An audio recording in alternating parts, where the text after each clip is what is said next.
ವಸತಿ ಕಟ್ಟಡದ ಪರಿಷ್ಕರಣೆಯ ಶುಲ್ಕ ವಿಚಾರ ಈಗ ಡಿಸಿಎಂ ಅಂಗಳವನ್ನು ತಲುಪಿದೆ.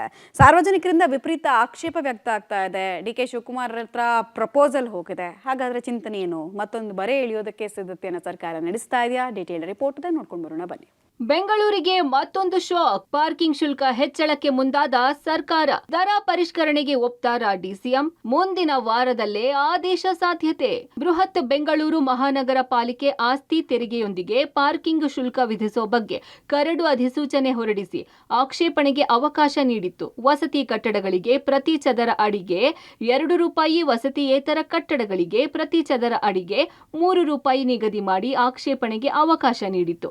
ಆಕ್ಷೇಪಣೆಗೆ ನೀಡಿದ್ದ ಕಾಲಾವಧಿ ಮುಕ್ತಾಯ ಆಗಿದ್ದು, ಪಾರ್ಕಿಂಗ್ ಶುಲ್ಕ ನಿಗದಿಗೆ ವಿರೋಧದ ಜೊತೆ ನೂರಾರು ಆಕ್ಷೇಪಣೆಗಳು ಸಲ್ಲಿಕೆಯಾಗಿವೆ. ನಿಗದಿ ಮಾಡಿದ್ದ ದರ ಪರಿಷ್ಕರಣೆಗೆ ಬಿಬಿಎಂಪಿ ಚಿಂತನೆ ನಡೆಸಿದೆ.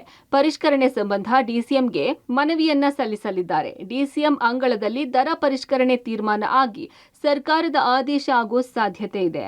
ಆಸ್ತಿ ತೆರಿಗೆ ಜೊತೆ ವಸೂಲಿ ಮಾಡುವ ತೆರಿಗೆ ದರಕ್ಕೆ ವಿರೋಧ ಬಂದ ಹಿನ್ನೆಲೆ ದರವನ್ನ ಇಳಿಕೆ ಮಾಡೋದ್ರ ಬಗ್ಗೆ ಬಿಬಿಎಂಪಿ ಚಿಂತನೆ ನಡೆಸ್ತಾ ಇದೆ. ವಸತಿ ಕಟ್ಟಡಗಳಿಗೆ ₹1 ಮತ್ತು ವಸತಿಯೇತರ ಕಟ್ಟಡಗಳಿಗೆ ₹2 ನಿಗದಿ ಮಾಡೋ ಸಾಧ್ಯತೆ ಇದೆ. ಈ ಹಿಂದೆ ವಲಯ ವರ್ಗೀಕರಣ ಮಾಡಿ ಪಾರ್ಕಿಂಗ್ ಶುಲ್ಕ ವಸೂಲಿ ಮಾಡ್ತಾ ಇದ್ರು. ಈಗ ವಲಯ ವರ್ಗೀಕರಣ ಕೈಬಿಟ್ಟು ಏಕರೂಪ ದರ ನಿಗದಿಪಡಿಸೋದಕ್ಕೆ ಮುಂದಾಗಿದೆ.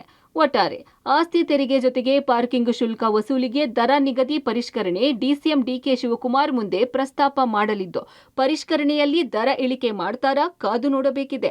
Lokesh Kodagadala, public TV, Bengaluru.